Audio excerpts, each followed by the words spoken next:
n'ont pas suffisamment acquis, ancré l'apprentissage des compétences de base pour être autonome au quotidien. Alors, pourquoi on a choisi cette thématique aujourd'hui? Tout d'abord parce qu'on est dans la 12e édition des Journées nationales d'action contre l'illettrisme et qu'aujourd'hui, le 10 septembre, c'est la journée consacrée au monde du travail, à l'emploi. Et puis aussi parce qu'on est convaincu à la NLCI que l'apprendre en faisant est une modalité pertinente pour faire d'une remobilisation des compétences de base comment dire, un succès, une réussite importante. Et pourquoi dans les SIAE? Pourquoi dans les structures d'insertion par l'activité économique? Parce qu'en fait, elles offrent un contexte favorable pour remobiliser les compétences de base dans un cadre accompagné d'un parcours d'insertion sociale et professionnelle. Alors, le webinaire s'organisera autour de 3 expériences et une première intervention de Lamia Halal, qui est donc chargée de mission nationale spécialisée sur le monde du travail pour l'ANLCI. Puis, nous ferons intervenir l'IFRAES, l'Institut de formation et de recherche des acteurs de l'économie sociale et solidaire, Nicolas Bio et Eric Bio. Ensuite, qui sont en Pays de la Loire, pardon. Ensuite, nous passerons au projet, l'expérimentation d'un projet Syncompte qui s'exerce en Corse, à Bastia. Donc là, on donnera la parole à Corinne Giuliani, formatrice à OPRA, et Marc-Antoine Philippi, qui est encadrant technique au sein de Études et Chantiers. Un petit focus sur le financement par Uniformation, et c'est Delphine You qui interviendra pour la région Sud-Est. Et nous donnerons la parole ensuite à une expérience de Cléa adaptée qui se déroule à Goubert en Guadeloupe, avec Marion Chiffre, qui est chef de service socio-professionnel de l'ACI Bosco Nutri-Local, et Yannick Vulcain-Rubens du centre de formation ING Conforme. Je le répète, dans la conversation, dans le fil de conversation, vous pouvez nous faire part de vos échanges et de vos questions, et un temps d'échange et de réponse à vos questions sera organisé à la fin du webinaire. Lamia, je te cède la parole pour le premier temps. Ah non, c'est à moi encore, pardon, excusez-moi. Ouh là là. Non, mais c'est pas grave, pas de problème, il n'y a pas de souci. Juste, s'il vous plaît, n'utilisez pas les questions-réponses. Si vous avez des questions, posez-les dans conversation. Alors, juste pour repréciser un petit peu en termes de volume et de chiffres, les éléments de constat, en France, ce sont 3,7 millions d'adultes ont d'importantes difficultés dans au moins une des compétences de base. Donc, c'est 4% des personnes âgées de 18 à 64 ans qui sont en situation d'illettrisme et 9% en situation d'innumérisme. Ces difficultés freinent l'accès à l'emploi et à la qualification durable. Et pour nous, les structures de l'insertion par l'activité économique constituent un terrain privilégié pour agir sur ces compétences en contexte réel. Je vous donne la parole, Lamia, pour nous parler un peu de la démarche compétences. Bien sûr. Alors, merci Karine. Donc, avant de parler vraiment de la démarche compétences, je tiens à dire que quand on parle vraiment d'illettrisme, c'est vrai qu'on pense souvent à lire, écrire, compter. Mais ce n'est vraiment qu'une partie de l'équation. Parce que pour nous, les compétences de base, comprendre par exemple une consigne, utiliser un outil numérique, se repérer dans le temps, donc comment réaliser une tâche, ou se repérer dans un plan d'évacuation, etc., sont aussi indispensables. Mais pour agir vraiment dans le monde du travail et en situation de travail, ces compétences doivent se connecter avec d'autres. Ce sont d'autres donc capacités et compétences aussi essentielles.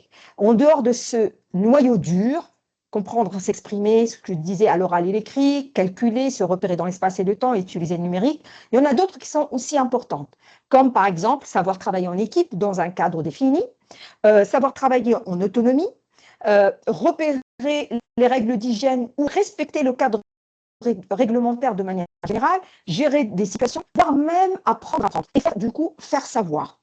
C'est cette connexion qui fait la différence, car elle permet à une personne, donc un salarié d'insertion ou salarié lambda, de ne pas seulement exécuter une tâche, mais d'être autonome, de s'adapter, de contribuer pleinement à l'activité de sa structure, que ce soit une structure d'insertion par l'activité économique ou toute organisation, voilà, donc entreprise, collectivité, etc. Du coup, pour nous, donc, lutter contre l'illettrisme, mais aussi de l'électronisme, c'est donc bien plus qu'apprendre à lire. C'est en réalité donner du sens et donner à chacun les moyens d'agir en situation et de devenir acteur de son parcours. Et pour nous, les structures d'insertion par l'activité économique ont une force incroyable pour ça. Ils mettent les personnes en activité sur des tâches réelles et utiles. Par exemple, donc, dans l'entretien des espaces verts, le bâtiment, la recyclerie, etc. Et du coup, la démarche compétence, c'est justement reconnaître que chaque tâche est une occasion pour développer et valoriser d'autres compétences qui sont essentielles. Ce sont les compétences de base. Donc, lire, écrire, compter et cliquer. Je vous donne des exemples concrets. Quand on a quelqu'un dans une recyclerie qui va ramasser, trier et enregistrer des objets, par exemple. En réalité, c'est de l'organisation de travail. C'est de l'écriture également et de la rigueur. Parce qu'il est obligé de classer, de noter, donc une sorte d'inventaire. Et pour cela, il a besoin de lire, d'écrire et de comprendre donc, et de calculer. Un autre exemple, quand on veut, par exemple, dans le bâtiment, sur un chantier, mesurer une planche, des côtes, ben là, on a besoin de calcul, de la précision et de lecture de plan. Compléter aussi une feuille de suivi ou un tableau de température, surtout avec les températures négatives ou positives en restauration collective, c'est du repérage dans le temps, c'est de la lecture, c'est aussi un repérage dans l'espace, surtout avec des tableaux de trait, hein, donc vous savez, quand on est sur des tableaux et tout, mais aussi c'est de l'écriture. Et encore plus, c'est de la responsabilité et de la mise en pratique de tout ce qu'ils ont appris au niveau de tout ce qui est processus d'hygiène, etc. Donc, chaque activité cache des savoirs de base, des compétences de base, parfois qui sont invisibles parce qu'on ne se rend pas compte, parce que c'est automatique, c'est essentiel pour celui qui n'a aucune difficulté avec les compétences de base. Pour lui, c'est évident, on n'en parle même pas, c'est automatique. Pour quelqu'un qui a des difficultés, ce sont des compétences importantes, mais quand il peine à les maîtriser, il va avoir des difficultés à réaliser toutes ces tâches-là. Et dans une structure d'insertion par l'activité économique ou dans une organisation, ces compétences peuvent être révélées, travaillées, puis valorisées dans le parcours de la personne. Et si tu peux aller sur la slide suivante, s'il te plaît, du coup, apprendre en faisant est important. Pourquoi développer les compétences de base en faisant est important? Parce que quand on parle, si tu peux, parfait, ok. Donc, en fin de compte, agir sur les compétences de base, c'est une manière d'agir du coup sur la performance, sur l'employabilité et sur l'inclusion.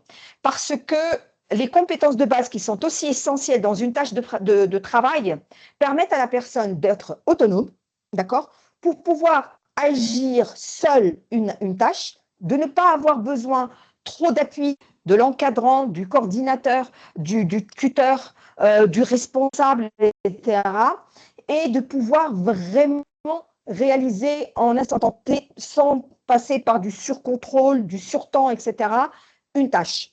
C'est aussi, les savoirs de base et les compétences de base sont aussi essentiels, surtout dans les CAE, pour permettre à la personne de réfléchir aussi à son projet professionnel, d'être acteur de ce projet professionnel. Et le fait d'apprendre en faisant permet à la personne de pouvoir développer ses compétences de base de manière concrète et de voir concrètement cet apprentissage, comment il progresse et comment il évolue. Et il voit clairement comment par exemple, je ne sais pas, remplir le tableau par exemple, de température. Ah, je remplis correctement ce tableau et je suis fière de le faire. Donc, pourquoi apprendre en faisant?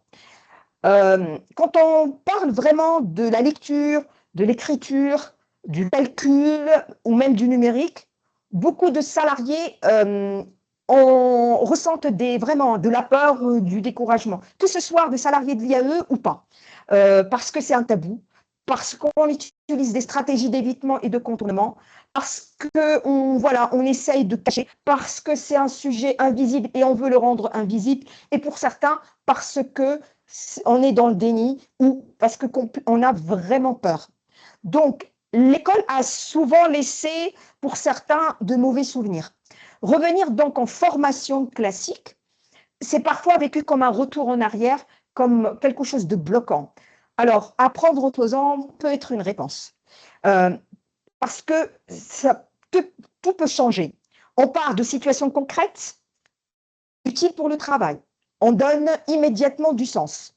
Lire une consigne pour utiliser un produit, compter des légumes pour préparer une commande, cliquer pour pointer sa présence.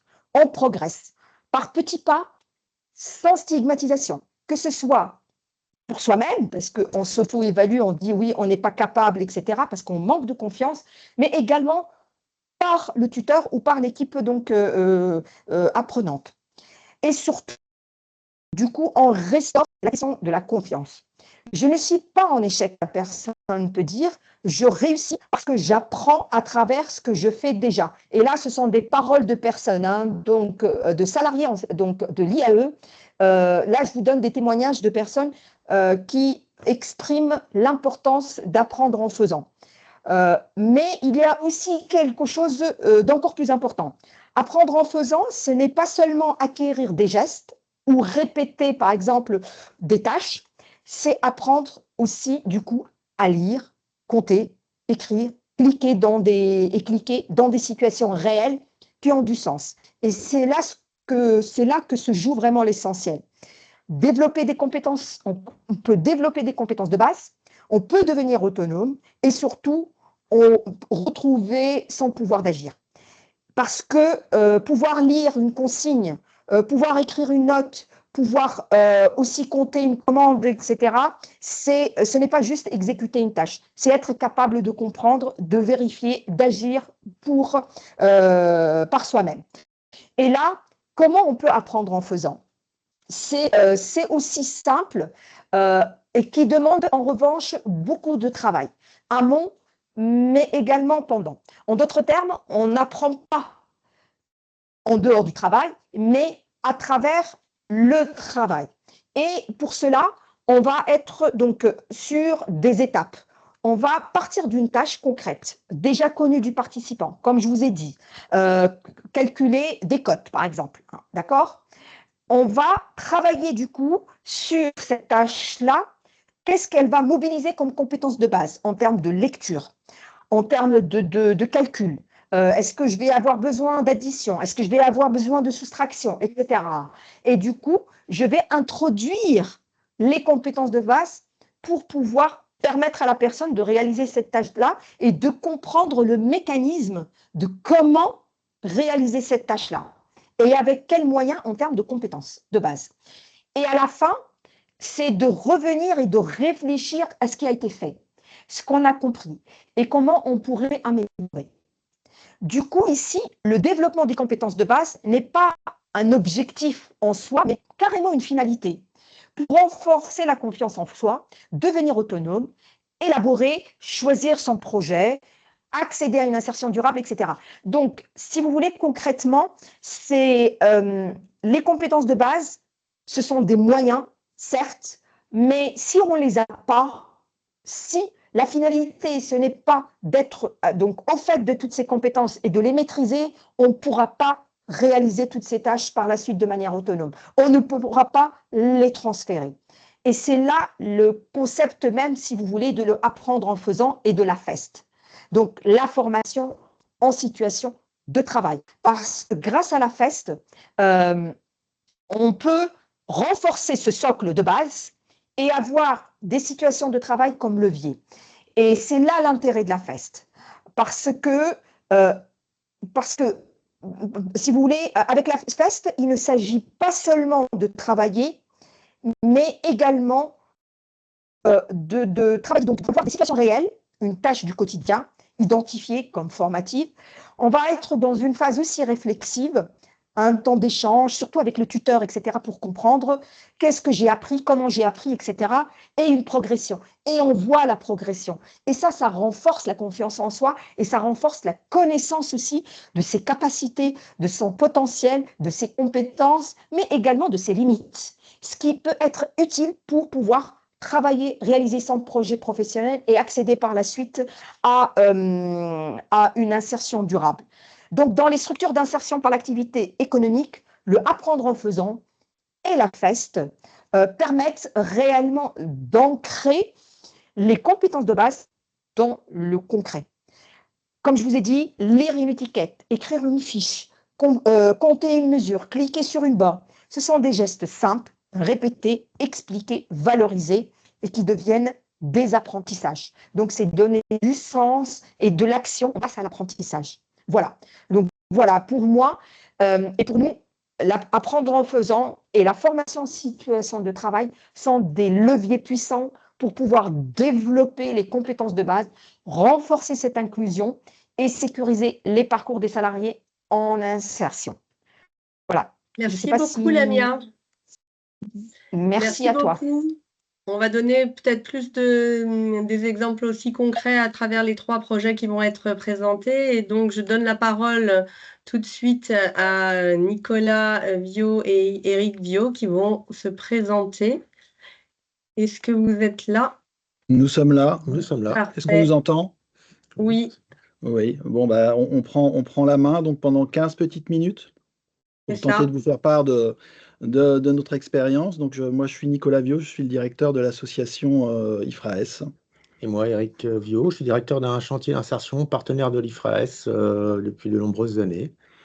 Donc, peut-être très rapidement présenter l'association. Donc, on va le faire vraiment de manière succincte sur la slide suivante, parce qu'on n'a pas la main sur le PowerPoint. Alors, je sais pas si... bon. Donc, l'IFRAS accompagne depuis à peu près une trentaine d'années différentes structures. Et on a une approche un petit peu originale parce qu'on construit l'accompagnement de ces structures et le travail autour de thématiques, autour de la logique de parcours. Ce qui nous a amené dès 2018 à réfléchir sur notre territoire à la mise en place d'un plan d'action de lutte contre l'illettrisme et de le construire dans une logique de parcours. Donc on y reviendra tout à l'heure, parce que c'est comme ça qu'est né le projet de mettre en place dès 2019 le projet dont on va vous parler.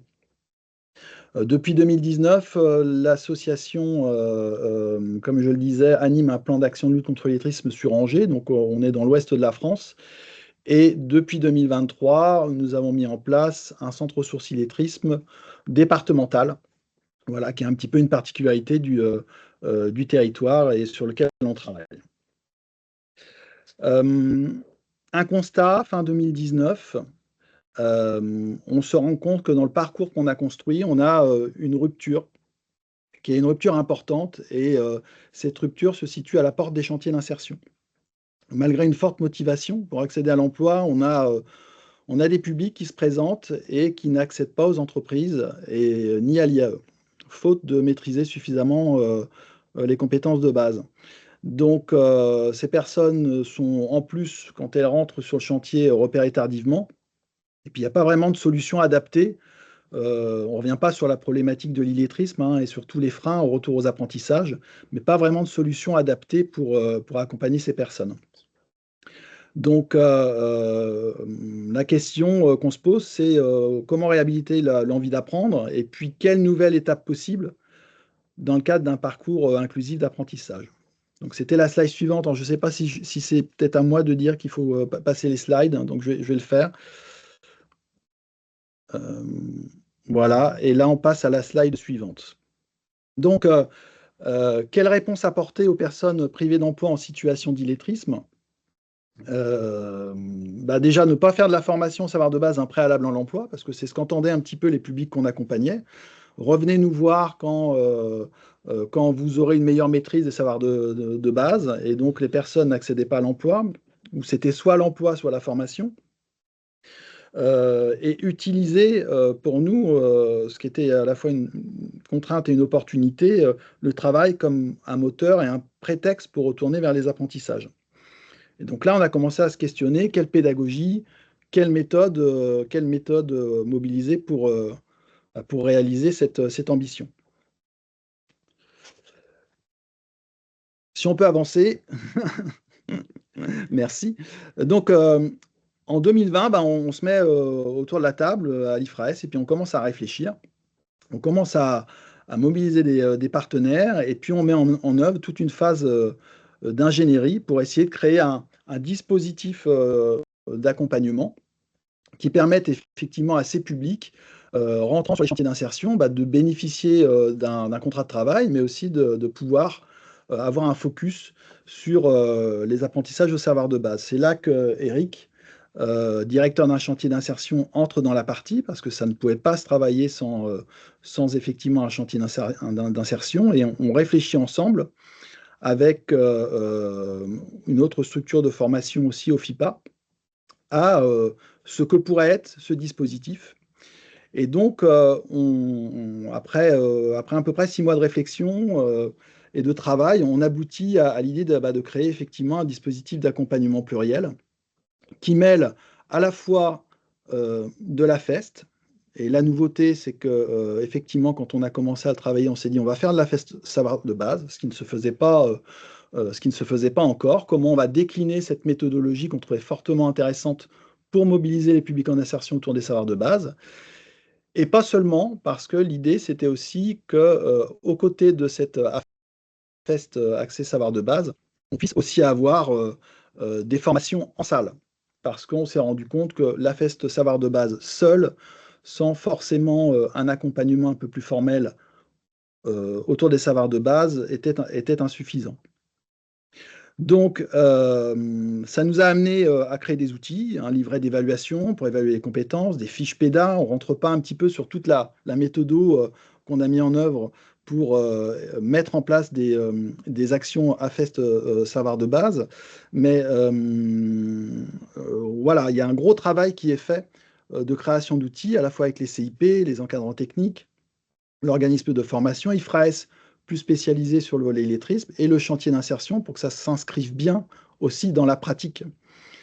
Et donc, ça passe aussi par une montée en compétences des équipes. Donc, on met en place à ce moment-là, auprès des équipes, des formations de sensibilisation à la problématique illettrisme, comment repérer, comment en parler, et les équipes CIP, encadrants techniques aussi, sur le centre de formation, auprès du centre de formation, se forment autour de la FEST, qu'on complète par une nouvelle formation, voilà, qu'on crée à ce moment-là autour de la FEST illettrisme, AFEST savoir de base. C'est-à-dire comment, à partir de la méthodologie de la FEST, on va aller derrière une compétence technique, mobiliser des savoirs de base. Un montage financier aussi, parce qu'il fallait de l'argent. Donc c'est vrai que sur la phase d'ingénierie, on est financé par le plan pauvreté qui soutient un petit peu toute cette phase de réflexion, et puis un gros travail avec Uniformation aussi, et l'organisme de formation pour mettre en place ces séances au sein du chantier d'insertion. Donc, j'ai été très très vite, effectivement. Donc, il faut savoir que ces actions se mettent en place au sein du chantier d'insertion, sur des temps salariés, hein. L'idée étant effectivement que les temps d'apprentissage soient au cœur de la structure. On expérimente aussi à cette période-là un SAS d'AFEST, parce qu'on se rend compte que mettre les salariés en situation de mobilisation des savoirs de base à travers une activité au regard et au vu de tous, ça pouvait aussi poser des difficultés. Donc, on crée une zone intermédiaire au sein du chantier d'insertion pour que les personnes fassent cet AFEST savoir de base dans une zone protégée, qui constitue une étape pour ensuite aller au sein de l'espace de production réaliser la même tâche. Et ça contribue effectivement à sécuriser le salarié dans cette approche. Donc, je vais peut-être laisser la parole à Eric pour évoquer les résultats et puis compléter aussi avec son regard de directeur de chantier d'insertion sur les éléments qu'on a recueillis depuis 2020, après 5 années d'expérience. C'est vrai qu'en interne, nous, la formation fait toujours partie du projet de la structure et depuis des années, on pratiquait la formation en lien avec la situation de travail, surtout qu'on appartient au réseau chantier école.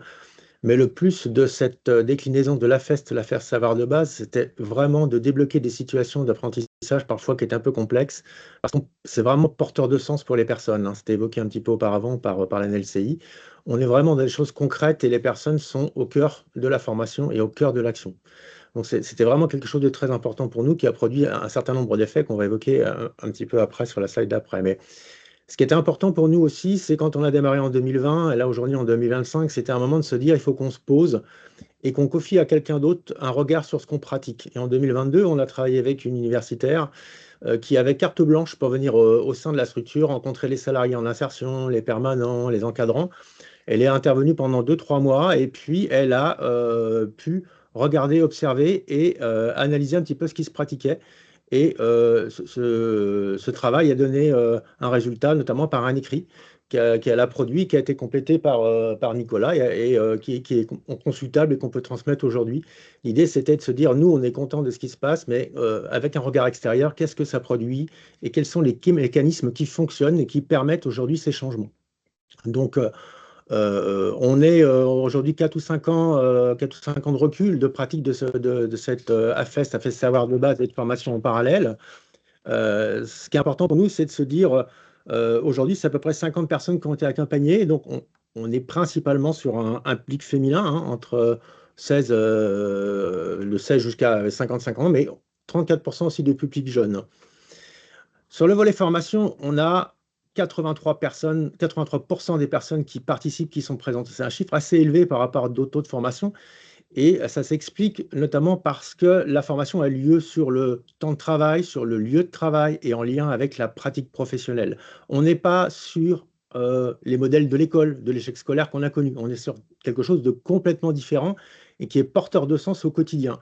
Et il s'avère régulièrement que les personnes, au fur et à mesure qu'elles progressent, se disent bah, finalement, la formation, c'est aussi pour moi. Et là, c'est intéressant parce qu'on va se rendre compte que sur des parcours un peu plus longs, on va avancer vers les changements et le développement des compétences. Le temps de formation horaire, c'est à peu près 5 heures par semaine, hein. Donc, on est sur 2 fois 3 heures, mais le taux de participation, c'est 5 heures par semaine. Et puis surtout, ce qui n'était pas espéré au départ, c'est qu'il y a 20% des personnes qui ont validé Cléa. C'est-à-dire que le fait de cheminer sur ces parcours de formation, de prendre sens, ça a débloqué complètement les situations et ça permet aujourd'hui de se dire on va aller vers une certification. Alors je répète, ce n'est pas l'objectif premier, mais ça fonctionne pour 20% des personnes aujourd'hui. Sur le volet illettrisme, on peut voir qu'on a à peu près beaucoup de personnes qui arrivent sur un degré 1 et il faut à peu près 24 mois de formation pour passer sur un degré 2 ou d'un degré 2 vers un degré 3. Là, ça va être beaucoup plus court, c'est à peu près de 10 à 11 mois. Les mécanismes sont acquis et ça va beaucoup, beaucoup plus vite. Donc, on peut constater qu'à peu près sur 22 mois, on a 94% des personnes pour qui il va y avoir un changement de degré en lien avec le référentiel à l'ANSCI. Et puis surtout aussi, ce qui est important, c'est que 55% d'entre eux vont trouver du travail, une formation, vont être considérés en sortie dynamique, en sortie vers l'emploi au niveau de la NELS et des résultats attendus en chantier d'insertion. Donc voilà un petit peu les résultats qui sont très très riches pour nous, très porteurs. Et depuis 2-3 ans avec l'IFRAS, notre objectif, c'est de pouvoir partager cette expérience, de partager les outils, la méthode, surtout la méthode qu'on a mis en place. Et c'est ce qui nous amène aujourd'hui à quelques petits voyages ou quelques rencontres intéressantes sur le territoire national et un petit peu sur l'outre-mer aussi. Voilà. Alors, j'espère, on est à peu près dans les temps. On a même fait peut-être même plus vite. C'est super. Merci beaucoup. Et puis du coup, ça me fait une très belle transition, puisqu'effectivement, c'est l'IFRAS que nous avons choisi en Corse pour nous accompagner dans cette démarche. Et donc, je donne la parole de suite à Corinne Giuliani et Marc-Antoine Filippi pour nous présenter cette expérimentation Syncope, synergie des compétences de base pour accompagner et former en contexte de travail. Hop, et je passe le diapo. Corinne, tu peux prendre la parole, vas-y. Merci, bonjour à tous. Donc Corinne Giuliani, association OPRA. Notre association est dans un quartier prioritaire de la ville de Bastia. On a des activités très diverses qui sont à destination de la jeunesse, soutien scolaire, activités de loisirs et cours de français aussi, français langue étrangère, et puis aussi une auto-école sociale. Et je parle de ça parce que c'est par ce biais de l'auto-école sociale on a commencé à démarrer des actions de lutte contre l'illettrisme, à savoir Clé du Code, qui nous a permis je dirais que c'était un peu un pré-AFEST, dans la mesure où là, on travaillait essentiellement les difficultés de lecture et de compréhension pour des personnes francophones en difficulté avec les compétences de base, les difficultés sur l'apprentissage du code de la route. Voilà. Je laisse Bonjour, la parole à Marc-Antoine Philippe. Donc, je travaille pour Études et Chantiers, je suis encadrant technique, donc SIAE avec des ateliers et chantiers d'insertion. Et pour cette expérimentation, on a choisi un atelier de réemploi et de réparation vélo, parce que c'est ce qui nous semblait regrouper un peu l'utilisation de toutes les compétences de base, que ça soit de la compréhension ou de l'expression orale écrite, du calcul et du repérage dans le cadre de l'atelier vélo. Et donc avec Corinne, on a choisi ce site-là pour notre expérimentation. Je te Alors, laisse expliquer, Corinne. Corinne, Oui. tu souhaitais nous présenter plutôt la démarche avec le calendrier et la didactisation des séquences pédagogiques. Donc, j'essaie de mettre la bonne diapo, pardon. Hop. À toi. Alors, voilà. Alors, en fait, je souhaite déjà montrer un petit peu comment on a séquencé cette expérimentation d'AFEST avec l'atelier de réparation de vélo, pour montrer un petit peu comment ça se déroule en tant qu'organisme de formation. Donc, nous, on a attendu qu'il y ait des salariés qui démarrent dans le chantier d'insertion. Il y a eu un premier repérage en juin, pardon, c'est la première ligne, hein, juin 2025. Là, c'est l'organisme de formation qui a fait un repérage avec le test EVA pour voir les personnes en difficulté avec les compétences de base. Ensuite, nous, on est intervenu un mois après avec un test conçu vraiment par rapport aux situations de travail du chantier de réparation de vélo, pour affiner, je dirais, un petit peu les compétences dont disposaient déjà les personnes ou celles à acquérir, hein. Voilà, et le début de la formation, c'est la semaine prochaine. Et ensuite, sur les 16 semaines, ce sont une séance par semaine de 3 heures. Et j'ai mis en gras une séance à FEST pour montrer comment on a intégré, donc dans ce parcours de formation, ce qu'on appelle vraiment le temps d'AFEST, qui vient en complément, je dirais, des temps de formation classiques, hein. C'est un temps où on va demander à un salarié de réaliser une tâche en complète autonomie et sur un temps dédié de 30-40 minutes. Et ensuite, il y aura un temps réflexif où formateurs et stagiaires, salariés, analyseront un petit peu dans quelles conditions s'est réalisée cette tâche. Voilà. Les temps de formation classiques de 3 heures sont bien sûr à chaque fois conçus avec des activités toujours en relation avec les situations de travail, hein. C'est pas voilà, c'est pas des exercices de français ou des exercices de maths hors contexte. Tout est quand même conçu pour être en contexte de chantier de réparation de vélo. Voilà. Donc ça, c'était un petit peu pour montrer comment on a arrangé ce calendrier. Voilà. Ce que je voulais dire, alors ensuite, voilà, merci Karine de montrer un petit peu aussi la spécificité de ces formations à FEST, c'est nous en tant qu'organisme de formation, nous sommes deux formatrices, hein, Tiziana Scotto qui n'a pas pu être présente aujourd'hui, et moi-même, on a identifié en fait des situations de travail bien définies, hein, alors avec le référentiel métier, mais surtout je dirais, avec les encadrants techniques, avec Marc-Antoine Philippe, les CIP du chantier d'insertion. Donc, on a identifié 4 situations de travail bien particulières. Et à ces situations de travail, donc là, en bleu, vous avez la réparation de vélo. Ensuite, si on passe à l'autre image, il y a la gestion du stock de vélos, il y a tout l'environnement du chantier, surtout en ce qui concerne la sécurité, les affichages obligatoires et la communication au travail. Communication au travail, que ce soit à l'oral ou à l'écrit. Et donc, pour ces 4 situations de travail, on a associé des compétences en lecture-écriture, en numératie, en repérage dans l'espace et dans le temps et en compétences numériques. Voilà. Et à chaque fois, on a bien décliné ce que le salarié devait être en capacité de faire d'une manière autonome. Voilà. Et c'est à partir de ça qu'en tant que formatrice, on a pu concevoir les activités pédagogiques et qu'on va concevoir les temps d'AFES, donc où le salarié est en autonomie pour réaliser une tâche. Voilà.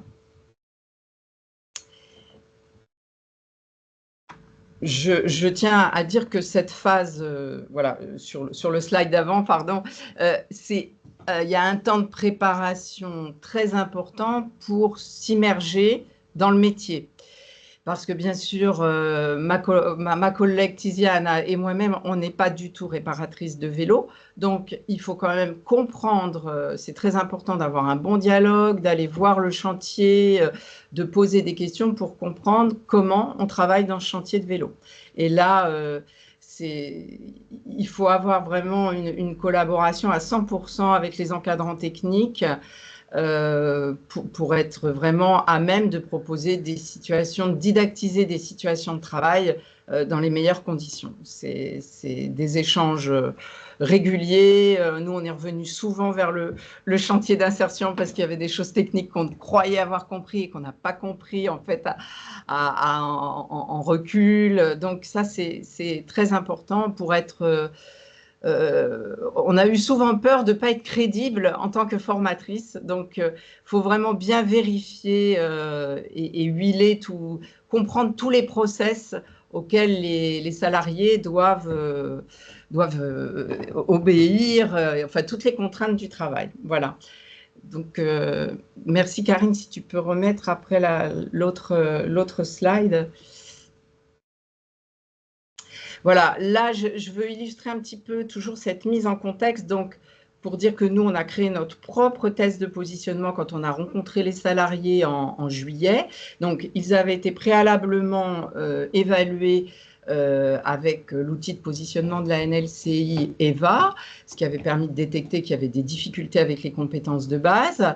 Au regard du bilan des tests EVA, on a vu qu'il y avait un petit peu, on va dire, une hétérogénéité dans ce groupe de 4 salariés, à savoir des gens qui étaient plutôt sur un niveau, un degré 2 de la NLCI, puis d'autres sur un degré 3. Donc, on a créé 2 tests pour, voilà, pour être au plus fin de la mesure des compétences. Et donc, on l'a vraiment contextualisé sur le vélo, hein, sur l'atelier réparation de vélo. Et bon, si on prend la première image là à gauche, bon, bien sûr, c'est remplir une fiche. Ça, c'est un petit peu classique. Je dirais que ça peut se dupliquer dans tout un tas d'autres contextes. Par contre, voilà, si on prend l'image de droite, bah là, c'était un petit peu vérifier les compétences pour la lecture d'un tableau à double entrée, la compétence à lire des mesures, des tailles de vélo, à lire des prix. Ensuite, on demandait de classer des vélos, des prix, des tailles. Donc, à chaque fois, ça a été vraiment remis en contexte. Voilà, donc là, c'est une cette slide sur le test de positionnement. Voilà, ici à gauche, il s'agissait de classer, et ça, c'est vraiment en fonction de ce qu'on fait dans cet atelier de réparation. On doit classer, mettre des étiquettes au vélo, leur faire porter un numéro, les classer par numéro et par date. Donc là, c'est ce qu'on demandait pour voir un petit peu les compétences des salariés. Toujours pareil, là sur l'image de droite, il s'agissait à partir d'un vélo de repérer, de voir si les personnes étaient en capacité de repérer facilement des éléments et de les nommer, des éléments du vélo. Ensuite, sur le dernier exercice, il y avait plusieurs outils présentés. Pareil, il s'agissait de nommer, il s'agissait de voir si les personnes pouvaient donner un ordre de taille, donc de grandeur en centimètres ou en mètres de ces outils. Voilà. On peut peut-être passer au slide suivant. Voilà, bah, celui-là, c'est la fin du... Voilà, merci. C'était plutôt sur le déroulé d'un temps à FEST. Donc, le temps à FEST, nous, on en a programmé 3 dans notre déroulé de formation qui va démarrer donc la semaine prochaine et qui va à peu près jusqu'à la mi-janvier. Je rappelle, à raison d'1 fois par semaine, une séance de 3 heures. Bon, je dirais que là, pour l'instant, c'est à titre indicatif. Peut-être qu'on en mettra une de plus. On verra en fonction un petit peu de la progression. Donc, cette fiche qu'on a réalisée pour le premier temps d'AFEST, je rappelle que ça sera avec un seul salarié en autonomie complète, dans une pièce vraiment où il sera seul, sans avoir le regard des autres. Il sera juste avec son encadrant technique. Voilà, et donc c'est évidemment sur la réparation de vélo. Donc là, il s'agissait de voir, d'évaluer un petit peu si la personne est en capacité de contrôler un vélo qui vient d'arriver, de voir les points, les pièces à changer, les pièces à réparer. Voilà, et ensuite, c'est de communiquer avec son encadrant pour voir si on est d'accord sur ce diagnostic de vélo à réparer. Le salarié se voit remettre cette fiche, donc il est normalement en capacité de la lire, sinon c'est à l'encadrant technique éventuellement d'oraliser. Hein. Voilà, et on veut aussi tester la capacité du salarié en communication orale pour voir s'il peut demander une remédiation à son encadrant technique. Hein. Et si dans cette remédiation, je donne un exemple, est-ce que tu crois qu'il faut changer la selle ou est-ce que tu crois qu'il faut mettre tel type de dérailleur, voir si la personne utilise le bon lexique approprié pour nommer les pièces et se faire comprendre. Voilà. Voilà ce que c'est qu'un temps d'AFEST. Donc, l'encadrant technique va évaluer et ensuite, nous, en tant que formatrice, on va voir avec le salarié, essayer de le faire réfléchir sur qu'est-ce qui a été facile, qu'est-ce qui a été difficile dans cette situation d'autonomie complète. Et s'il peut identifier un tout petit peu les moments un peu complexes, ou, voilà, pour pouvoir quand même le faire réfléchir sur ces situations de travail.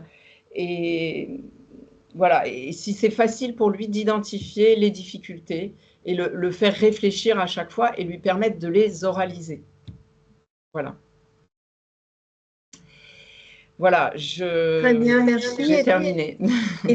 Est-ce que tu as d'autres éléments que tu veux, comment dire, on est au bout de tes diapos, est-ce que tu voudrais rajouter d'autres choses? Donc, vous allez commencer, de ce que tu dis, vous allez commencer la formation lundi prochain, c'est ça?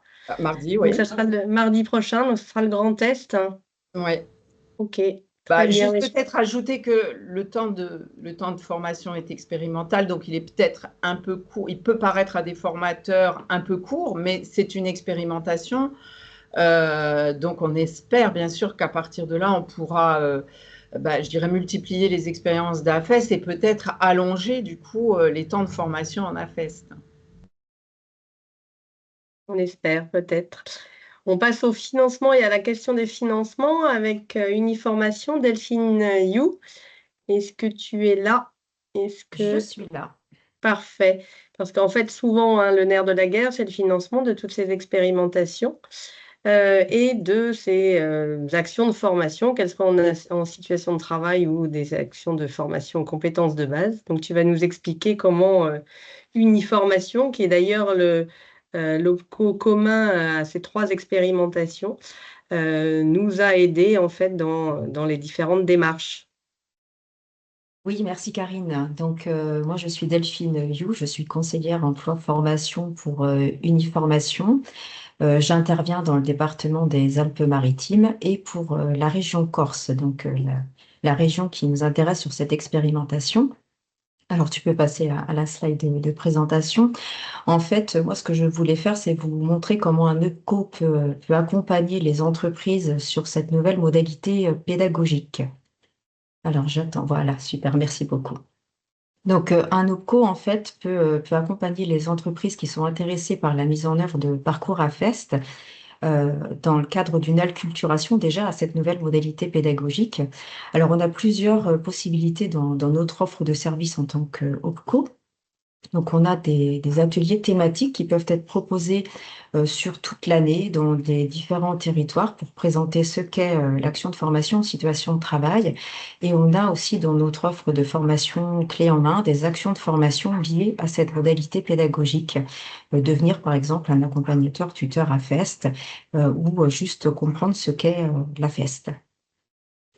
On a également dans notre offre de service une prestation qu'on appelle le Zoom AFEST. Il s'agit d'une prestation d'ingénierie où on va avoir un expert, un consultant qui est référencé par Uniformation et qui va pouvoir intervenir pendant une durée en moyenne de 3 jours dans une entreprise qui voudrait développer des parcours en AFEST et qui ne se sent pas en autonomie pour le faire au moment T et qui va avoir besoin d'être accompagné donc, par un consultant externe. Donc en général 3 jours et un financement qui va être à 100% par Uniformation ou en complément par des branches professionnelles en fonction de la taille des structures. Alors je reviendrai sur cette offre de service puisqu'on l'a utilisée dans cette expérimentation 5 ans. On va aussi avoir pour les entreprises qui sont, elles, plutôt déjà autonomes sur la FEST, qui ont déjà en tout cas une bonne connaissance de cette modalité pédagogique. Et on va mettre à disposition sur notre espace web public un kit à FEST avec des fiches méthodologiques, des outils comme des modèles de parcours, des protocoles de parcours individualisés qui sont en réalité en fait les programmes d'AFEST, des outils comme des fiches de suivi qui vont pourraient être utilisés par les tuteurs accompagnateurs AFEST. Et puis, de toute façon, voilà, il faut penser à échanger avec son conseiller Uniformation puisque vous avez un conseiller sur chaque territoire et on est en capacité de vous accompagner dans vos projets AFEST. Alors, je reviens donc sur ce Zoom AFEST. La particularité donc, de ce qui a été fait en Corse, c'est qu'on avait donc plusieurs structures d'insertion qui étaient intéressées par la mise en œuvre de ce modèle pédagogique mêlé au savoir de base. Donc, on a proposé un Zoom AFEST collectif. Donc, on avait 2 chantiers d'insertion qui étaient intéressés et le consultant, en fait, est intervenu sur 6 jours au total. On a fait 2 journées en collectif qui ont permis d'abord de présenter ce que c'était que la FEST et puis aussi de faire un échange de pratiques entre les 2 structures. Et elles ont bénéficié également chacune de 2 journées individuelles. Ces 2 journées, elles ont permis de faire un premier travail sur l'analyse de l'activité, puisque comme on l'a vu, on avait des chantiers d'insertion, donc un d'eux qui a travaillé sur la réparation de vélos, l'autre était plutôt sur les espaces verts. Donc ils avaient 2 terrains de jeu, on va dire un peu différents, et chacun a travaillé donc sur cette analyse d'activité pour vérifier quelles étaient les compétences qui pouvaient être réalisées en situation de travail. Oprah, Corinne, est intervenue aussi lors de ces journées. Elle a participé à ces journées de prestations pour prendre aussi un petit peu la mesure de ce qui était le besoin de ces structures d'insertion. Donc, il y a vraiment un travail collectif en amont de ces parcours à FEST. Et puis, on a travaillé avec IFRES, évidemment, puisque ça a été un peu notre moteur au départ de cette mise en œuvre d'actions collectives.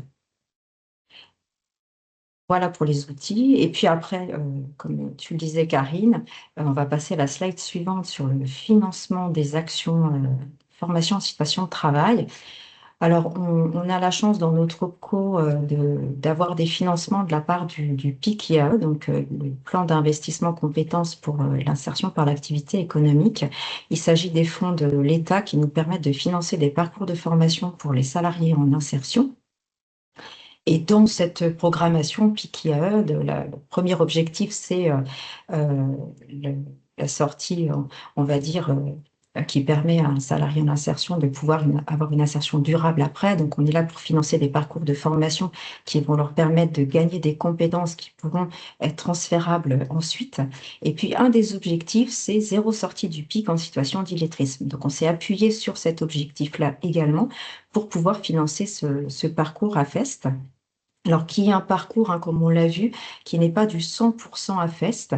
On a de la formation qui est réalisée par un organisme de formation externe et on a des temps d'AFEST en entreprise, en structure d'insertion. On peut avoir des fois des parcours AFEST 100% réalisés en interne, mais ce n'est pas le cas de cette expérimentation, puisqu'au niveau des savoirs de base, on avait besoin de s'appuyer quand même sur un organisme de formation qui allait pouvoir délivrer ces savoirs. Donc, juste un petit rappel, quand on veut obtenir donc, du PIC IAE pour financer les parcours de formation des salariés en insertion, il faut que la formation se réalise sur le temps de travail et être couverte complètement par la durée du contrat d'insertion.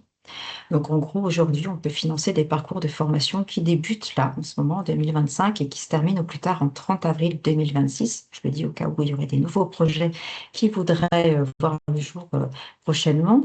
Et puis, donc, être en lien, si possible, avec le projet professionnel. Alors là, on n'est pas sur un réel projet professionnel, mais en tout cas, on va permettre à la personne d'avoir des compétences de base qui lui permettront ensuite de construire ce projet professionnel. Alors, au niveau du financement, parce que j'ai vu dans les questions qu'il y avait une question sur le financement de ces parcours.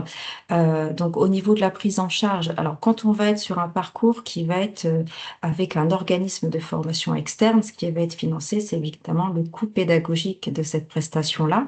Mais sur les temps d'accompagnement, de tutorat à FEST, c'est en fait le taux horaire brut chargé du salarié tuteur accompagnateur à FEST qui va être pris en charge pendant la durée alors, de ces temps de positionnement, de phase réflexive, de phase évaluative, c'est tous ces temps-là qui vont pouvoir être pris en charge par l'OPCO avec les fonds du PIC IAE.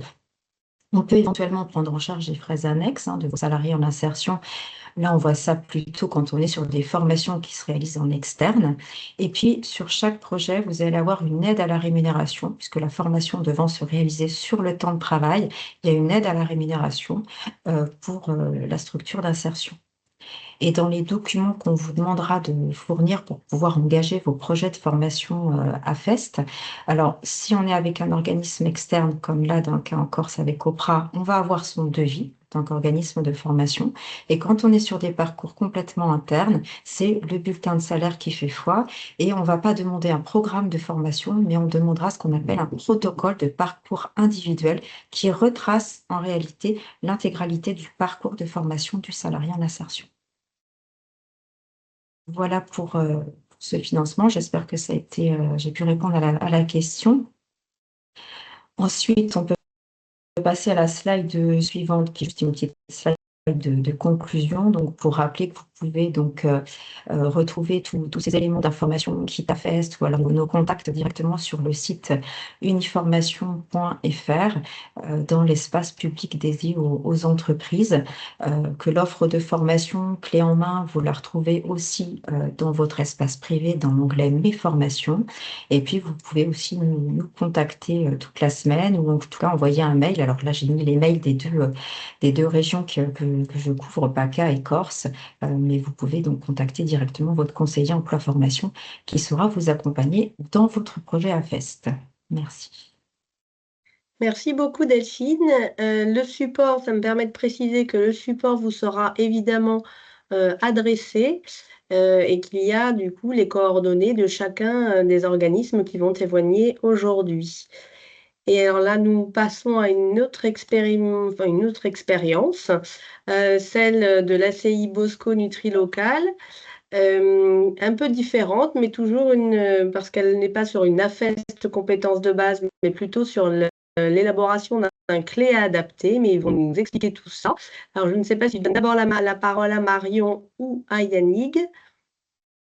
Je peux commencer, comme ça je présente l'ACI. Parfait, très bien, merci. Si Yannick est OK. Bon, je commence. Très bien. Du coup, je suis Marion Chiffre, je suis responsable de l'atelier chantier d'insertion, le Bosco Nutrilocal. Nous nous trouvons à Gourbert, en Guadeloupe. Nous avons un chantier d'insertion avec 40 salariés en insertion. Et donc, nous utilisons les situations de travail que nous utilisons, c'est le maraîchage biologique. Nous avons 7 hectares de culture en maraîchage bio que nous vendons sur un marché et des prestations espaces verts et mise en place de jardins créoles chez des particuliers ou la mairie, un EHPAD, enfin ce genre de structure. Nous sommes, tout comme en fait l'IFRAS, j'ai entendu dans votre discours des choses sur lesquelles nous vous rejoignons, c'est-à-dire que notre public est un public très éloigné de l'emploi. Et donc, très éloigné de l'emploi, c'est-à-dire qui cumule des freins à l'emploi d'insertion sociale et professionnelle, avec des situations des personnes qui ont quitté la formation, le système scolaire depuis très longtemps, qui se sont ancrées dans des situations d'illettrisme depuis très longtemps et qui ont mis tout un protocole de défense. Donc, on ne le voit pas, cet illettrisme, il n'est pas visible, il a des degrés différents, mais il est bien présent. Notre public va de 20 à le plus âgé actuellement à 60 ans, le plus jeune en a 20, donc c'est assez varié. Majoritairement des bénéficiaires du RSA et donc des personnes qui ont très peu ou pas travaillé du tout en contrat, qui ont jobé beaucoup. En Guadeloupe, on trouve beaucoup de jobs, donc qui ont une expérience professionnelle mais différente. Et quand nous avons commencé à travailler avec ce public, très vite, c'était la formation CLEA, mettre en place la formation CLEA. Sauf qu'on se retrouvait face à une situation, notre premier CLEA, lorsque nous avons fait le bilan avec le centre de formation, on travaille avec ING Conforme depuis plusieurs années, notre premier CLEA n'est pas satisfait vraiment des résultats. Ni le centre de formation, ni nous. Parce que vraiment, le taux de réussite n'était pas très élevé, mais surtout... Alors, on va mettre la slide. Je t'interromps, Marion. Oui, on va mettre la slide suivante, puisque ça commente ce que tu dis. D'accord, merci. Oui, c'est ING qui a fait le PowerPoint. Donc, merci ING. Donc, c'est vrai que notre premier CLEA, nous n'étions pas satisfaits. Nous avions vraiment un retour qui était pas très positif des salariés non plus. Ils avaient du mal à rester en formation, ils avaient du mal à participer. C'était un grand groupe. Le centre de formation nous faisait un retour sur de peu de participation ou toujours les mêmes, sur des personnes qui se sentaient pas à l'aise, des personnes qui disparaissaient durant la formation parce que c'était des séances de 5 heures de formation. Et donc, à la pause, il y avait des personnes qui ne revenaient pas ou qui revenaient dans des états qui n'étaient pas compatibles avec de la formation. Donc, on s'est dit, il faut vraiment qu'on réfléchisse autrement. Et à ce moment-là, Jessica Oublié, qui est la représentante de la lutte contre l'illettrisme en Guadeloupe, est rentrée en contact avec nous et nous a proposé de travailler ensemble et de mettre en place une coopérative des solutions. Donc, on a mis en place une coopérative des solutions, c'est-à-dire qu'avec l'Agence nationale de lutte contre l'illettrisme, avec notre OPCO, avec notre centre de formation ING Conforme, mais aussi avec un représentant du département, avec un encadrant technique, avec les salariés en insertion, une autre ACI aussi qui est venue. On s'est mis tous ensemble autour d'une table et on a essayé de réfléchir comment faire évoluer les choses. Et on a réussi au bout de plusieurs mois, des séances de travail, à comprendre un peu les problématiques et à essayer d'améliorer notre CLEA et de faire un CLEA adapté ACI. Et donc, le but, c'était vraiment de travailler sur 2 points essentiels. C'était d'avoir des groupes qui soient moins importants, donc faire des groupes de niveau, Deuxièmement, de mettre en place un CLEA qui soit ouvert, c'est-à-dire qu'il y ait des sorties et des entrées permanentes. Parce qu'en atelier chantier d'insertion, chaque mois, nous avons des salariés qui sortent et nous avons des salariés qui entrent. Parce qu'ils peuvent sortir en emploi, mais ils peuvent sortir aussi sur de la formation. Ils peuvent sortir parce que ils sortent parce qu'ils en ont marre, parce qu'ils ne veulent pas être renouvelés, ou parce que nous ne souhaitons pas les renouveler pour des différents problèmes de comportement. Donc, il fallait que ce soit aussi ouvert, ce CLEA, avec des entrées et sorties permanentes. Et nous avions vraiment besoin aussi d'un CLEA qui soit adapté à notre public. Et donc, on a demandé de réfléchir et que les formateurs mettent en place des situations particulières. Donc ça, le centre de formation, Yannick Vulquin vous expliquera un peu plus en détail ce qu'ils ont pu mettre en place et comment nous avons créé ce nouveau CLEA. Donc, je vais laisser la parole à ING. À Yannick. Oui, bonjour. Alors, dans un premier temps, comment on a effectué les positionnements? Donc, les positionnements, ce qu'il y a de bien, c'est qu'on a pu travailler avec l'ACI, qui avait déjà repéré certains profils. Donc, ce que l'on a fait, les personnes qui avaient déjà été repérées comme ne sachant ni lire ni écrire, soit parce qu'ils n'ont jamais été à l'école ou bien parce qu'ils sont partis, ils en sont sortis il y a longtemps sans avoir consolidé les compétences de base, on a pu déjà rassembler ces personnes lors des positionnements. Ce qui fait que lors de la présentation même de la formation, ils étaient déjà plus détendus. On avait très peu qui avaient cette barrière de dire « je suis dans cette situation » parce que les CIP et l'équipe encadrant de l'ACI avaient déjà fait une grande partie de ce cheminement, de cette motivation à aller en formation. Donc, pour ce groupe-là, on est parti sur des positionnements principalement à l'oral, en tenant compte de leur expérience de chacun, savoir qu'est-ce qu'ils avaient déjà fait. Donc, on a rencontré des personnes qui avaient de l'expérience, mais qui n'arrivaient pas à consolider leur employabilité parce que justement, ils avaient ce défaut de lecture et d'écriture. Donc, à l'aide de questions-réponses et d'un simple formulaire avec nom, prénom, en fait, la partie personnelle, les informations personnelles, on était en mesure d'identifier la calligraphie et le niveau d'écriture. Pour les autres candidats, on est parti sur un positionnement CLEA classique qui se compose d'exercices, de mise en situation et d'entretien. Et à l'aide de cette phase de positionnement, on a pu avoir 3 groupes. Petite parenthèse, ces 3 groupes, c'est aussi une politique mise en place par Uniformation Guadeloupe de simplifier la démarche pour les employeurs qui, eux, par contre, n'ont pas réussi qui n'arrivent pas encore à déterminer le besoin en formation. Donc, ils ont créé donc le dispositif ABC Réussite, ce qui fait qu'on a des groupes A, B ou C, où le groupe A, ce sont des personnes identifiés en situation d'illettrisme, où l'objectif est la sortie d'illettrisme. Le groupe B, ce sont des personnes qui peuvent accéder à CLEA à l'aide de la formation et qui ont des difficultés avec le numérique. Et enfin, le groupe C, où là, ce sont des personnes qui peuvent accéder à CLEA, mais qui sont déjà plus autonomes et qui sont à l'aise avec l'informatique. Donc, nous avons pu répartir les équipes de Saint-Jean-Bosco dans ces 3 catégories, puisqu'on en avait cette année. Donc, un groupe A composé de 8 personnes, le groupe B de 7 personnes et le groupe C de 6. Au niveau de la pédagogie, donc notre équipe a pu visiter les parcelles parce que Saint-Jean-Bosco, c'est beaucoup d'hectares répartis sur un espace assez vaste où en fait ils ont des activités un peu diverses, notamment une activité commerciale. Donc, on a pu découvrir ce qui s'y passait, participer, pour certains formateurs, ils ont même participé un peu à l'activité. Et ça a pu permettre aussi de transformer les situations pédagogiques en situations de travail. En plus de la partie technique du métier, on a aussi tenté d'utiliser les outils administratifs de Saint-Jean-Bosco, tels que le règlement intérieur et autres documents que Saint-Jean-Bosco met à disposition de leurs salariés. Donc, en amont et pendant la formation, l'équipe pédagogique rencontrait les encadrants techniques pour adapter leur outil au terrain.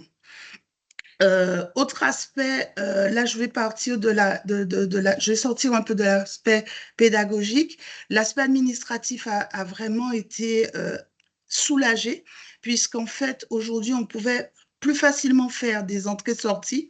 Donc pour les sorties, là c'est très simple, puisqu'en fait le paiement se fait à réalisation. Mais pour les nouvelles entrées, on avait juste un dossier administratif à faire pour le positionnement, et la personne qui arrivait remplaçait celui qui sortait. Donc, pour Marion et moi, ça faisait un allègement considérable sur les échanges avec une information et une simplicité. Et surtout, ça permettait à ceux qui arrivaient d'entrer tout de suite dans la démarche et de ne pas se sentir à l'écart. Petit point que je vais juste reprendre, c'est vrai que lors de notre coopérative, on a bien fait attention à mettre les salariés au cœur de la réflexion. Donc, Saint-Jean-Bosco a invité aux différentes discussions des anciens salariés qui avaient participé au précédent CLEA et des nouveaux qui nous disaient ce dont ils avaient besoin et comment ils voyaient la formation. Donc, pour cette deuxième formule, on a eu 31 personnes rencontrées avec 4 sorties, 3 entrées, et on a pu améliorer la certification. On est passé de 31% à 50% de certifiés. Aujourd'hui, on a encore des perspectives, notamment d'amélioration. On souhaite pour les prochaines sessions vraiment plus intégrer la partie production dans la pédagogie, puisque Saint-Jean-Bosco a fait en parallèle une expérimentation dans un contexte menuiserie, où justement quelqu'un du groupe A qui rencontre de très grandes difficultés en lecture-écriture a pu être un leader dans le groupe parce que la menuiserie, il maîtrise. Et justement, il était beaucoup plus impliqué sur cette partie, parce que pour une fois, il a pu être leader, et on espère pouvoir mettre plus d'actions comme ça en place, où les salariés, en fonction de leur expérience et de leurs compétences, peuvent prendre le lead et justement faire le lien entre comment ils utilisent les techniques qu'ils utilisent pour pouvoir réaliser leur métier et pouvoir les adapter et pouvoir les transformer en raisonnement logique et mathématique plutôt que trucs et astuces qui ne marchent pas tout le temps malheureusement. Voilà. Je voudrais, moi, appuyer tous ces propos par un exemple. On a Monsieur A qui a 60 ans. Il est rentré en situation d'illettrisme très marquée. Difficulté à utiliser son téléphone, difficulté à lire, à écrire son nom. Il inversait des lettres, même dans son nom, mais qui avait développé voilà, des subterfuges pour arriver à cacher un peu cette illettrise. Il a travaillé 15 ans au Black dans une boulangerie, donc il ne voyait pas forcément le problème. Et très vite, on a réussi à mettre en face de cette problématique. Donc, il est rentré dans le CLEA. Il a eu ses heures de formation. Il n'est pas sorti certifié parce que c'est une personne qui aura besoin de plus de temps de formation parce qu'il est d'un degré beaucoup plus élevé au niveau en situation d'illettrisme, un illettrisme plus marqué. Par contre, c'était quelqu'un qui, lorsqu'il est rentré, qui m'avait dit « Ah non, non, Madame Chiffre, moi, la formation, ce n'est pas pour moi je viens pour travailler. » Et donc, à force d'entretien et de lien avec cette personne, j'ai réussi à lui faire comprendre que non, rentrer en ACI, c'était aussi se mettre face à ça. C'était un moment de bilan, c'était un moment de formation. Il a suivi la formation CLEA au début avec réticence et puis finalement, il a totalement adhéré. Il n'a jamais été absent. Et ensuite, à la fin du CLEA, il est très vite revenu vers moi puisque j'étais responsable de la formation à ce moment-là sur l'ACI. Et il m'a dit, moi, je voudrais bien faire la formation encore, continuer à me former. On l'a mis sur une formation derrière. Certains de nos salariés sont formés à un CACES, un certificat d'aptitude à la conduite d'engins de chantier, d'engins spécifiques pour conduire notre tracteur. Et donc, du coup, il a suivi cette formation où là aussi, il y a quand même une partie un peu écrite, mais il a réussi à l'avoir. C'était quand même 56 heures de formation. Il a obtenu la certification. Ensuite, on a fait une formation de travaux en hauteur sur 2 jours pour pouvoir faire certaines prestations chez des particuliers, pour pouvoir faire un début d'élagage. Et pareil, il est parti en formation, il était ravi et il était content. Il a fait 21 heures de formation. Donc vraiment, voilà, c'est aussi ça, en fait, c'est relancer l'envie de formation chez les personnes. C'est très important et ça fait partie aussi voilà, de cette lutte contre l'illettrisme. C'est aussi ça, en fait, les remettre dans une dynamique de formation. Parce que des fois, c'est des personnes qui ont quitté la formation depuis très longtemps et qui, pour eux, ne sont plus concernées par la formation. Merci beaucoup, Marion et Yannick, pour ces expériences partagées et puis ces témoignages. On s'aperçoit bien plus du fort levier que peut être l'apprentissage en situation de travail et dans le cadre de son chantier d'insertion qui est dans une zone un peu confortable pour des personnes en situation d'illettrisme. Alors, je vais appeler Angélique parce qu'il doit y avoir des questions. Maintenant, il est 15h20. On a on a 10 minutes de questions. Est-ce qu'il y a eu des questions dans le fil Oui. de conversation? Tout à fait. Donc, la première, est-ce qu'il y a besoin d'une formation ou d'un agrément pour mettre en place une AFEST? Et si c'est le cas, qui doit faire cette demande? Alors, peut-être Delphine, dans le cadre d'une formation, est-ce que tu peux moi je peux répondre? répondre effectivement. Alors, il n'y a pas d'agrément à faire, c'est-à-dire c'est pas comme être un organisme de formation avec un numéro de déclaration d'activité et le Calliope, hein. Par contre, il est fortement recommandé, si on met en place de la FEST et qu'on n'en a jamais fait, pourquoi pas d'utiliser ce Zoom à FEST pour au moins être accompagné par un consultant externe qui pourra vous aider à réaliser le premier parcours en faisant cette analyse de l'activité. Sinon, utiliser les kits, les méthodologies, et il existe des formations de tuteurs, d'accompagnateurs à FEST, et ça qui sont essentielles puisque la posture de cette personne en interne est différente de son activité professionnelle classique, puisqu'on l'a vu, il y a des phases réflexives à mener, des phases évaluatives, et c'est pas parce qu'on est bon dans sa pratique qu'on peut être un bon pédagogue, ou en tout cas un bon tuteur. Voilà. Une deuxième question sur le PIC IAE, s'il vous plaît. Quelqu'un qui dit « Je ne pensais qu'il n'y avait plus d'argent sur le PIC IAE pour 2025. Qu'en est-il ?» Alors Toujours là, c'est toujours moi. Alors, le PIC, il y a encore des fonds, mais après, on a des enveloppes à l'heure actuelle qui sont régionales. Donc, je ne peux pas m'avancer sur l'enveloppe régionale, la région à laquelle appartient la personne qui a posé la question. Il faut voir avec le conseiller. Et puis, je ne sais pas si cette structure d'insertion a atteint son plafond pour l'année 2025. Donc, il y a plusieurs critères. Donc, moi, je vous dirais, rapprochez-vous de votre conseiller emploi-formation, Uniformation, pour vérifier avec lui si effectivement, il y a encore des fonds disponibles. Effectivement, si vous souhaitez les uns les autres vous lancer dans des projets de ce type d'AFEST compétences de base, les deux contacts qu'il faut avoir sous la main, c'est le référent de votre OPCO, quel que soit votre OPCO, pour pouvoir penser l'aspect formation et puis l'aspect financement de ce projet. Et puis, vous pouvez aussi contacter les chargés de mission régionaux de l'Agence nationale de lutte contre l'illettrisme. On a mis dans le support la liste des différents CMR et nous ferons un plaisir de vous répondre sur nos territoires. Voilà. Une autre question, Angélique? Oui, toujours sur cette question du PIC IAE, y a-t-il une ligne dédiée à l'illettrisme? Alors, oui, comme c'est un axe, on va dire, prioritaire, hein, qui a été défini par l'État, le PIC IAE, pour être un peu transparente, hein, il y a donc des enveloppes régionales pour les formations tout à fait classiques. Et puis après, on a ouvert une enveloppe qui est nationale cette fois, avec comme priorité, donc les actions qui sont prioritaires, ce sont les actions qui rentrent dans le cadre de la lutte contre l'illettrisme, mais on peut retrouver aussi du français langue étrangère dedans, tout ce qui est savoir de base. On va avoir cette enveloppe nationale, elle est dédiée aussi aux actions de formation sur la petite enfance et le grand âge, puisque ce sont des métiers, des secteurs professionnels en tension.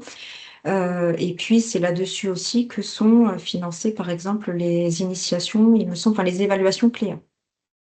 Mais il n'y a pas une enveloppe supplémentaire par chantier d'insertion pour l'illettrisme. Ça rentre dans votre enveloppe annuelle. Alors, je poursuis avec une nouvelle question. Peut-on engager de la FEST auprès de salariés en CDI?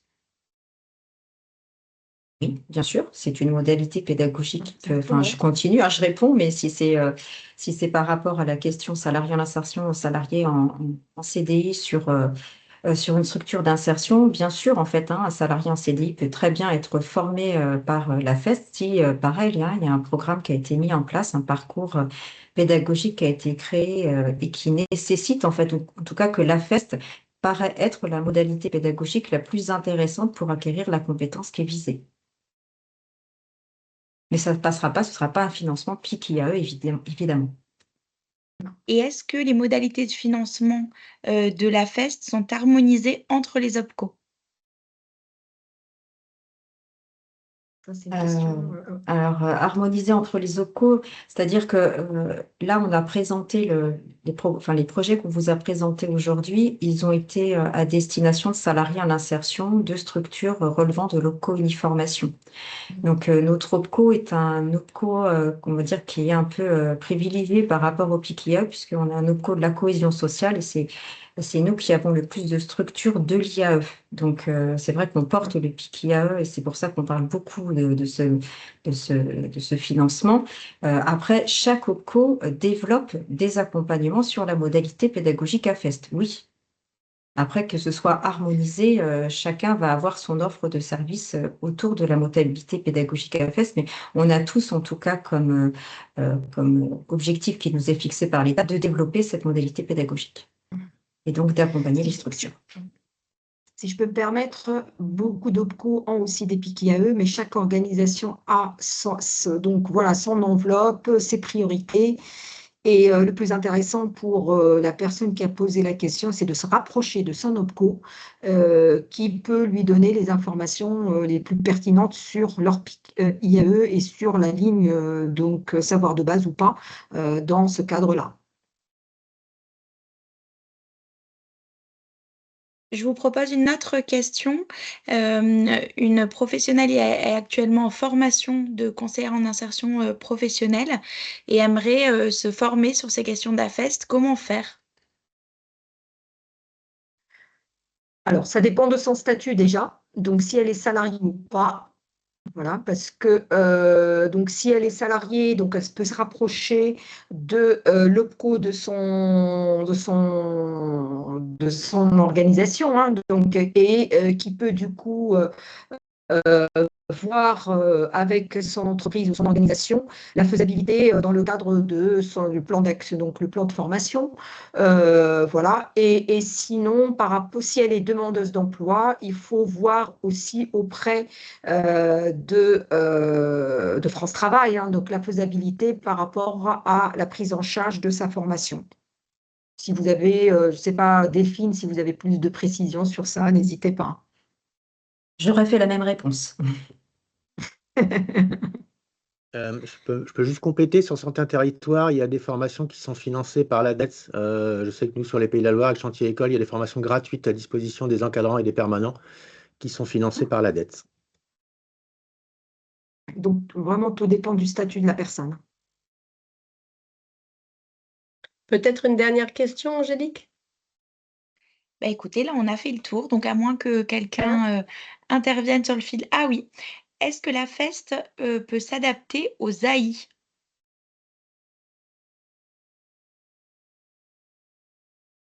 Les associations d'insertion, c'est ça? Alors, Les associations j'imagine. intermédiaires, c'est un autre Ouais. agrément de structure d'insertion. Oui, pourquoi pas. Après, oui, il n'y a pas de raison. Pour moi, ça peut Après, s'adapter c'est parce que aussi à une entreprise classique, hein. Oui, la question, une c'est parce démarche. que c'est de la mise à disposition d'une autre structure, donc c'est pour ça que ça peut effectivement être plus compliqué à mettre en place. Très bien, mais Lamia, si tu veux peut-être apporter des éléments de conclusion. Si je peux me permettre, il y a une dernière question qui est sortie entre deux. Est-ce que c'est possible de mobiliser la FEST pour former des salariés en insertion sur les métiers support de l'activité? Oui.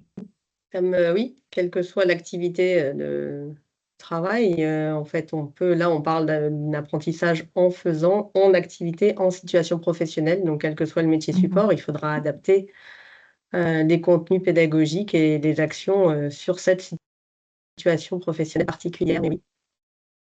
Lamia, je te laisse la parole, on va conclure. Oui, bon, bah alors une petite minute pour conclure. Vraiment, merci pour tous les témoignages, donc très intéressants, ces retours d'expérience fort utiles pour tout le monde. Ça met vraiment en lumière cette importance de cet apprentissage donc, via l'action, l'importance aussi d'accompagner également, donc de travailler sur la posture des formateurs, tuteurs, accompagnateurs. L'importance aussi de préparer en amont, donc on a vu avec l'IFRAS, avec tout le monde, que c'est hyper important de travailler en amont, en interne, pour bien préparer, pour bien contextualiser, pour bien vraiment anticiper et accompagner correctement les salariés. Donc, ce qui ressort de ce webinaire, c'est que apprendre en faisant, comme la FEST, parce que bon, c'est important, c'est intéressant pour le développement des compétences de base. Pourquoi? Tout simplement parce que c'est réaliste, parce que c'est concret, parce que c'est valorisant et parce que c'est inclusif. Parce que cela permet de donner à chaque salarié en insertion ou pas, donc, mais là on a un zoom sur l'insertion, non seulement une expérience professionnelle, mais aussi des acquis transférables et reconnus, et parce que ça permet à la personne d'avoir plus confiance en elle et de lui donner les moyens pour pouvoir agir sur son parcours. Et ça, c'est très, très important. Voilà, donc c'est la conclusion que j'ai. Merci à toutes et à tous. Et j'espère que tout le monde s'engagera et donc ira au bout de son engagement pour pouvoir renforcer les compétences de base des salariés d'insertion et au-delà. Voilà. Merci beaucoup, Lamia. Dans le PowerPoint sur le support, on vous mettra les coordonnées les contacts de l'agence avec des liens pour avoir directement, selon votre région, un contact. Plus ample questions que vous avez. Merci beaucoup à tous. Il est 15h30, nous avons tenu le timing et nous allons clore ce webinaire. Merci beaucoup. Merci à IFRAS, merci à Oprah, merci à ING Comp et à l'ACI Saint-Jean-Bosco. Merci beaucoup à tous. Merci à tout le monde. Au revoir.